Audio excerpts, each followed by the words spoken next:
Ponovimo. Bojan nam je razkril svojo življenjsko zgodbo, ki jo je v zrelem obdobju njegovega življenja popestrilo raziskovanje in učenje v digitalni pokrajini. Ponovimo na kratko v nekaj korakih, kaj smo izvedeli o digitalni pismenosti.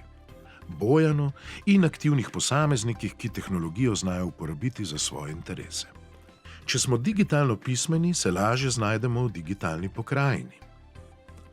Poznamo in uporabljamo tehnologijo, na primer računalnik, pametni telefon in spletna orodja, in jih znamo med seboj povezovati in posodabljati.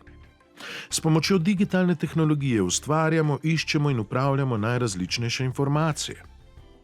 Na več načinov lahko komuniciramo ali izvajamo različna opravila v virtualnem okolju. Znamo presoditi, katere digitalne informacije so bolj tehtne od drugih.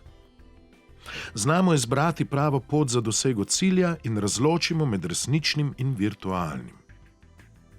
Ohranjamo zdrav odnos do digitalnega socialnega okolja in se znajdemo v njem. V svetovnem spletu znamo primerno zaščititi svojo zasebnost.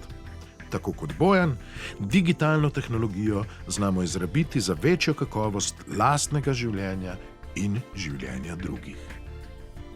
Iz svojih življenjskih izkušenj nam je Bojan o digitalni pismenosti zaupal uporaben nauk o tem, kako pomembno je začeti. Kljub oviram.